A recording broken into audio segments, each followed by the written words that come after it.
तो हमारे साथ जनरल के सिन्हा भी जुड़ गए हैं, डिफेंस एक्सपर्ट। सर, बहुत बड़ी खबर आ रही है। अमेरिका ने तो 2 हफ्ते का वक्त लिया था, लेकिन 10वें दिन ही युद्ध में शामिल हुआ और 3 अहम न्यूक्लियर साइट्स पर हमला कर दिया है।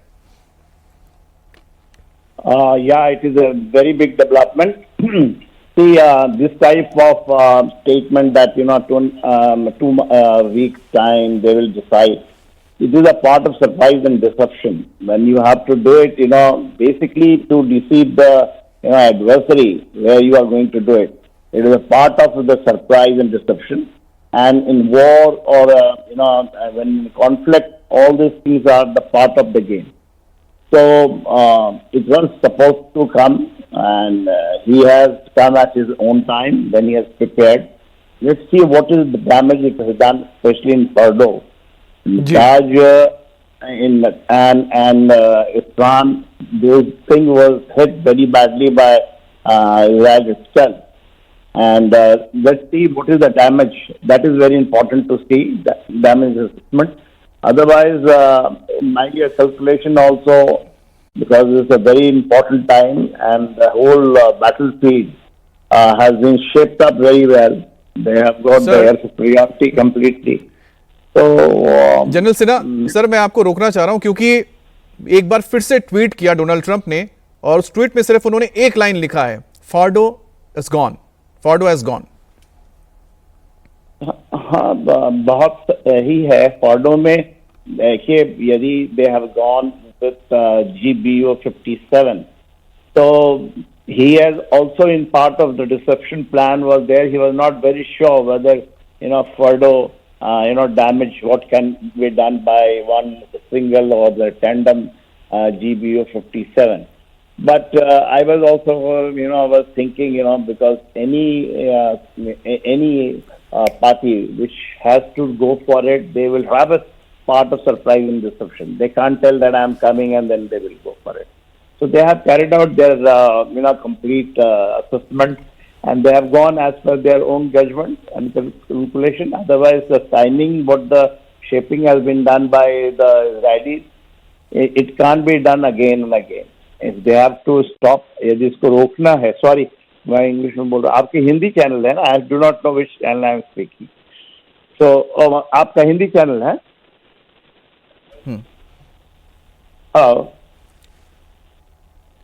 जी सर, आप हिंदी में बोलिएगा सर। जी, हमें नहीं पता है कि ये अच्छा, मैं ये कह रहा हूँ कि कोई भी जब करता है actually in the military domain, जब भी जाना होता है, surprise and deception is a very important part of it, and your preparation if he has gone for it, it is a very difficult proposition, but I think अब वो पता था कि he will go for it, आज नहीं तो कल, because बहुत डिफिकल्ट है इस तरह की सिचुएशन को क्रिएट करना। इट इज बहुत डिफिकल्ट है। अच्छा सर, मैं ये जानना चाह रहा था, क्योंकि अब अमेरिका की इसमें एंट्री हो गई है, क्या अमेरिका लिमिटेड ही स्ट्राइक जो उसने किया है ये करेगा, या फिर इसके आगे भी वो इस वॉर में, इस युद्ध में इजराइल के साथ जाएगा? देखिए, ये तो 2 चीज पे डिपेंडेंट है। पहला तो ये है कि उसका रिस्पॉन्स क्या है, क्योंकि उसके 19 एयरबेस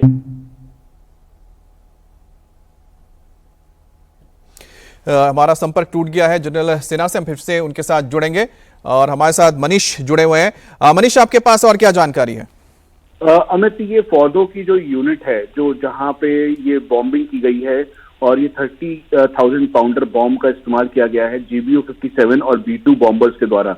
यानी आप साधारण शब्दों में समझ लीजिए कि 80 मीटर के नीचे ये अंडरग्राउंड फैसिलिटी है ईरान के अंदर, और ये बीचों बीच बनाई गई है पहाड़ों के अंदर, और इसी जगह पर पूरा अटैक प्लान किया गया अमेरिका के द्वारा, और फिर उसके बाद जाके ये बॉम्बर्स और B-2 बॉम्बर्स जो हैं उनकी ऑफिशियल एंट्री होते हुए इस पूरे एरिया को ध्वस्त किया गया है। इसी साइट को लेकर अमेरिका बार बार इस बात का जिक्र कर रहा था, और हम आपको ये भी बता दें कि ये जो पूरी फैसिलिटी है, इसमें 60% जो पूरा एरिया है वो डैमेज कर दिया गया है अमेरिका के द्वारा, ऐसा हमें बताया गया है। और ये भी बताया गया है कि जो ये पूरा का पूरा प्लांट है, इसके आसपास का पूरा एरिया है, उसे बरी कर दिया गया है। इसका मतलब ये है कि जो बॉम्बिंग की गई है अंडरग्राउंड जो एरिया थे, उन सभी को पूरी तरह से ध्वस्त किया गया है और डैमेज कर दिया गया है। और ये अभी तक की सबसे बड़ी खबर है और ये जो बंकर बस्टर्स का इस्तेमाल किया गया 200 फीट के लगभग, ये आसानी से नीचे जाकर, यानी जमीनी सतह से नीचे जाकर इन्होंने तेज धमाका किया। ये न्यूक्लियर साइट होने की वजह से यहाँ पर जो बॉम्बिंग की गई है बहुत ही सोच समझ के की गई है, और ये एस्केलेशन की तरफ से जिस तरीके से ईरान ने इसराइल के ऊपर लगातार अटैक किया, बॉम्बिंग की और जवाब दिया, उसी के बाद अमेरिका ने इस बात की पुष्टि करते हुए कहा कि इसराइल के इस युद्ध में ईरान आगे न्यूक्लियर एसेट्स का इस्तेमाल कर सकता है। इसीलिए प्राथमिकता के तौर पर तेहरान और साथ में जो उनके मेन एरियाज हैं उसको ध्वस्त किया जाएगा। इंटरनेशनल एटॉमिक एनर्जी एजेंसी जो है उसने भी इस बात की पुष्टि की है और इसको और फर्दर देखा जा रहा है। जो इंटरनेशनल एटॉमिक एनर्जी एजेंसी के डायरेक्टर हैं जनरल यूकिया अमानो, उन्होंने भी इस बात को कहा है कि इसे गंभीरता के साथ देखा जा रहा है कि इसके बाद जो पोस्ट इफेक्ट हैं इसके वो क्या होंगे, किस तरीके से ये जो है पूरा का पूरा अटैक होने के बाद अब पोस्ट इफेक्ट यहाँ पर दिखाई देगा। हम आपको और जानकारी के तौर पर बता दें कि इस समय लेकिन मनीष इस बारे में बताइए कि जो अमेरिका के इस हमले के बाद ईरान की फोर्सेस का क्या रिएक्शन रहा है, और जिस वक्त बॉम्बर्स थे उस वक्त ईरान की फोर्सेस या उनके एयर डिफेंस सिस्टम क्यों काम नहीं कर पाए? अमित, हमें औपचारिक तौर पर यूएस एजेंसीज के द्वारा ये बताया गया है कि जो बॉम्बर्स थे जब इन्होंने फ्लाई करने के बाद ये जो मसूरी में जो बेस था वहां से फ्लाई करके ये पहुंचे और फिर उसके बाद इन्होंने फॉरवर्ड एरिया पर जाकर अपने 30,000 पाउंडर बॉम्ब्स GBU-57 का इस्तेमाल किया। दरअसल इससे पहले पूरी तैयारी की गई, जैमिंग की गई, जो जीपीएस जैमिंग और साथ में जो एयर डिफेंस है ईरान का, जिसकी वजह से आप ये समझ लीजिए कि ईरान का जो देसी आयरन डोम है, यानी ईरान का खुद से बना हुआ मल्टीपल जो मिसाइल्स के लेवल पे जो इन्होंने अपना आयरन डोम तैयार किया था उसको जैम कर दिया गया, और जैम करने के बाद ये बॉम्बर्स गए और फिर उन्होंने वहां पे फायर किया। फायर करने के बाद ये करीबन 200 फीट तक नीचे जाकर इन्होंने तेज धमाके के साथ इस पूरे एरिया को ध्वस्त करने की इनकी काबिलियत थी, और यही वजह है कि ये GBU-57 जो बॉम्बर्स हैं, बॉम्ब जो जब इस हैवी पेलोड को जब ड्रॉप किया गया तो उसके तुरंत बाद ही वहां पर चारों तरफ जो आग की लपटें हैं वो दिखाई दी, यहाँ तक कि जो जमीन है उसको छेदते हुए, भेदते हुए इन्होंने अंदर जाकर पूरी तरह से जो फैसिलिटी है, जो अभी हमें IAEA के द्वारा कहा गया है, यानी इंटरनेशनल एटॉमिक एनर्जी एजेंसी के द्वारा कहा गया है, करीब 60%